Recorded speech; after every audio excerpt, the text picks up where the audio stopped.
Hello बच्चों, let's read the question. Question says,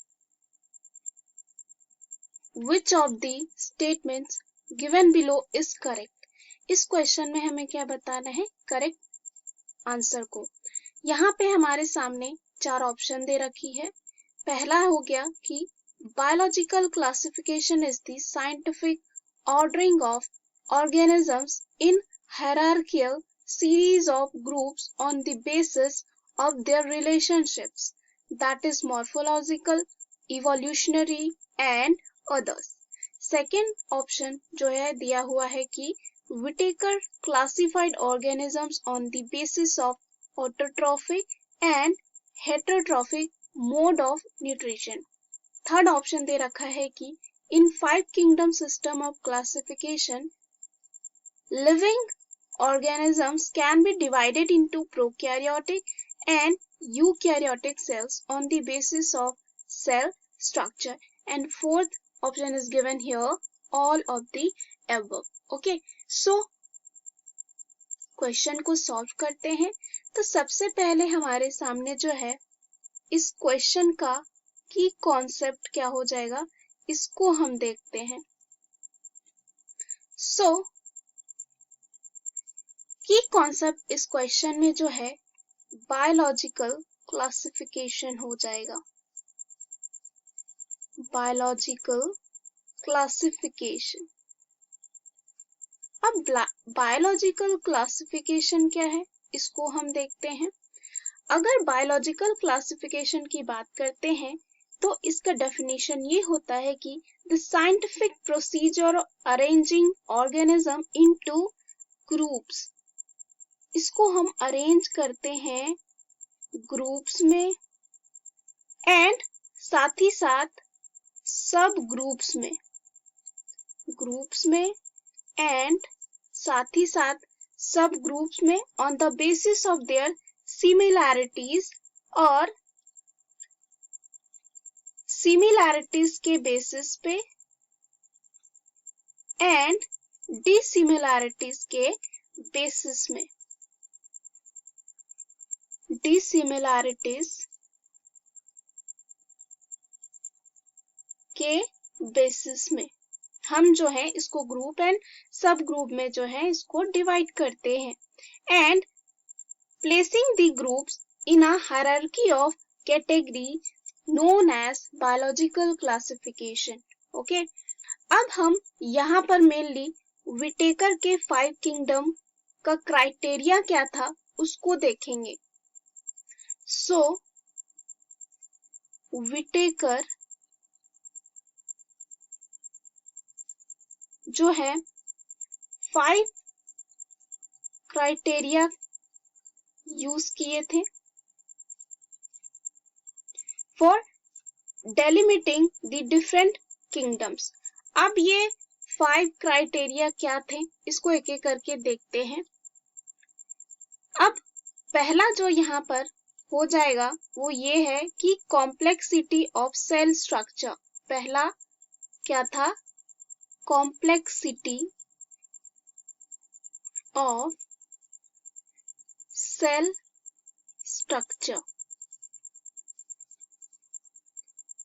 okay, यहाँ पे सेल स्ट्रक्चर का कॉम्प्लेक्सिटी कैसा है। उसके बाद यहाँ पे हम कॉम्प्लेक्सिटी ऑफ स्ट्रक्चर में हम प्रोकैरियोटिक एंड यूकैरियोटिक को ले सकते हैं। अगर हम यही दूसरे की बात करते हैं, दूसरा क्राइटेरिया ये था कि कॉम्प्लेक्सिटी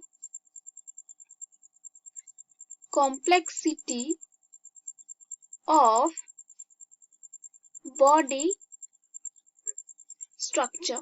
ओके, पहले में हम सेल स्ट्रक्चर की बात किए एंड सेकेंड में क्या था, बॉडी स्ट्रक्चर और we can say structural organisation of unicellular and multicellular. ठीक है, तो यहाँ पे स्ट्रक्चरल ऑर्गेनाइजेशन किसका, यूनिसेलुलर और मल्टीसेलुलर का। थर्ड में ये था कि mode of nutrition. Mode of nutrition कैसा है, मोड ऑफ न्यूट्रिशन। अगर हम मोड ऑफ न्यूट्रिशन की बात करते हैं, ये जो है डाइवर्जेंट होती है मल्टी सेलुलर किंगडम्स में, यानी कि अलग अलग तरीके से हो सकती है मोड ऑफ न्यूट्रिशन। जैसे कि एग्जाम्पल में हम फोटो ऑटोट्रॉफी जो होगी वो हम प्लांट में देखेंगे, उसी तरह एब्जॉर्प्टिव हेटरोट्रॉफी जो है फंजाई में देखेंगे, एंड इंजेस्टिव हेटरोट्रॉफी जो है एनिमेलिया में देखेंगे। अब यहाँ पे फोर्थ क्राइटेरिया की बात करते हैं, तो ये जो है क्या हो जाएगा, मेथड्स ऑफ रिप्रोडक्शन।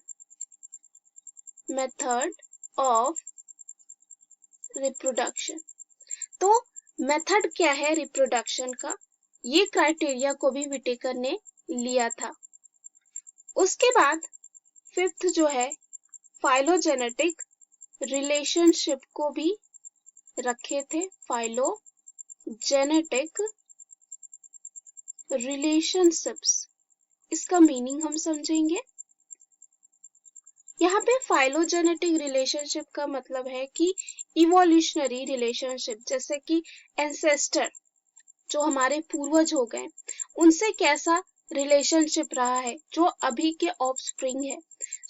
5 पॉइंट क्या था, फाइलोजेनेटिक रिलेशनशिप। तो ये 5 पॉइंट्स जो हैं, 5 क्राइटेरिया था जो किसने दिया था, विटेकर ने। ये हमारे 5 पॉइंट्स होंगे। ओके, अब हम क्या करते हैं, पुनः जो है अपने क्वेश्चन में चलते हैं। तो क्वेश्चन में हमें क्या ढूंढना था, करेक्ट। तो यहाँ पे हमने देखा कि तीनों ऑप्शन यहाँ पे सही हो जाता है। अगर हम फर्स्ट की बात करते हैं तो फर्स्ट क्या दे रखा है कि बायोलॉजिकल क्लासिफिकेशन क्या है, scientific ordering of organism in hierarchical series of groups on the basis of their relationship, morphological, evolutionary and others. मैंने आपको यही डेफिनेशन बताया है, तो यह जो ऑप्शन है बिल्कुल सही हो जाता है। बी क्या है, दे रखा कि Whittaker classified organism on the basis of autotrophic and heterotrophic mode of nutrition. यहाँ पे मैंने मोड ऑफ न्यूट्रिशन के बारे में बताया था, थर्ड पॉइंट, तो ये भी हमारा क्या हो जाता है, सही हो जाता है।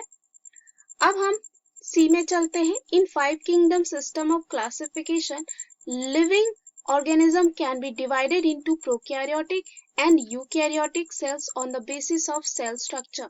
बिल्कुल सही, ये भी जो है हमारे 5 क्राइटेरिया में आता है, जैसे हमने बताया था कि complexity of cell structure, right. तो सी भी हमारा क्या हो जाता है, बिल्कुल सही। तो हमारा यहाँ पे जो डी ऑप्शन दे रखा है वो इसका क्या हो जाएगा, सही answer. Hope you understood it well. Best of luck.